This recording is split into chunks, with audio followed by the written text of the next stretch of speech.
Hoje nós vamos falar sobre as tempestades da vida. A tempestade que nós vamos falar hoje foi causada por desobediência. A desobediência de um homem que conheceu a Deus. Vamos falar da história de Jonas. Jonas, por Deus, foi chamado e ordenado a Nínive pregar a mensagem de arrependimento. O fato da cidade ser repleta de pessoas impiedosas e cruéis fez com que Jonas fugisse da presença de Deus e embarcasse em um navio para Tarsis. Durante a viagem, uma tempestade surgiu e era tão forte que as pessoas começaram a jogar as cargas ao mar para ver se o barco parava de balançar, porém, cada vez ficava pior. O capitão do barco estranha que havia um homem dormindo tranquilamente em meio ao caos e o desperta. Era Jonas. Os marinheiros então começaram a clamar pelos seus deuses e nada melhorava. Então lançaram sortes para ver quem era o culpado daquela tempestade tão assustadora em um nível incomum até mesmo para os mais experientes. A sorte apontou Jonas, que, respondendo a um interrogatório, disse também que temia o Deus único, Criador dos céus e da terra e de tudo que neles existe. E por causa da sua desobediência é que estava acontecendo aquilo. Os homens ficaram apavorados ao conhecer o poder de Deus na sua ira, por causa da desobediência de um homem. E o mais assustador é que eles estavam padecendo e sofrendo perdas inocentemente naquela situação. Os marinheiros então perguntam a Jonas o que eles deveriam fazer. Em vez de se jogar, Jonas diz que deveriam lançá-lo ao mar. Afinal, era melhor responsabilizar os tripulantes pelo seu afogamento, já que em alto mar, mesmo sem tempestade, era impossível sobreviver, do que se lançar, cometendo um suicídio. Já conhecendo uma pequena fagulha do poder de Deus, os marinheiros relutam em lançá-lo ao mar.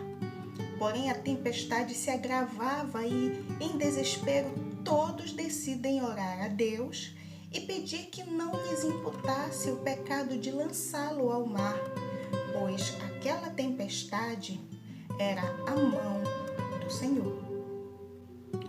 Assim que o lançam ao mar, a tempestade cessa e o sentimento de temor cerca todos os tripulantes e por isso oferecem sacrifícios ao Senhor e lhes fazem votos. O final dessa história muitos já conhecem, mas vamos focar nesse episódio onde um homem de Deus, cheio de intimidade com ele, que ouve a sua voz, porque ele era profeta, desobedece-o e, por temer uma sociedade cruel, decide fugir da sua presença. A questão é que essa decisão levou muitos prejuízos e perda a pessoas que ele não conheciam. Eram idólatras, mas naquele dia, naquela situação, estavam inocentes. A desobediência traz consequências desastrosas, não apenas para quem o comete, mas para os que passam pela sua vida. E sair do estado de desobediência para o estado de obediência exige um processo doloroso, um preço muito alto para pagar. No caso de Jonas, foi ficar 3 dias de angústia no ventre do grande peixe.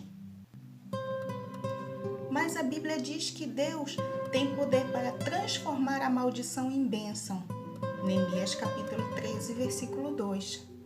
Também diz que o Senhor trabalha nas mais diversas situações. Deus, na intenção de se revelar aos marinheiros, permite a entrada de Jonas naquele barco. Envia a tempestade, se faz conhecido, recebe as ofertas e glorifica o seu nome. Creio que a vida dos tripulantes daquela embarcação sofreu uma mudança radical e com certeza deram testemunho do poder de Deus aos habitantes de Tarsis. E certamente falaram da dura punição aos desobedientes e a misericórdia dele ao poupar as vidas deles que naquela situação estavam inocentes. Já sabemos que Deus não inocenta o culpado. Naum, capítulo 1, versículo 3. Com isso, aprendemos que algumas tempestades da vida são resultados de nossa própria desobediência. Mas se acalme. Existem outros tipos de tempestades que não são por causa de desobediência. E falaremos dela no próximo vídeo, se Deus nos der a oportunidade. Por hoje, apenas pense que é melhor obedecer do que sacrificar.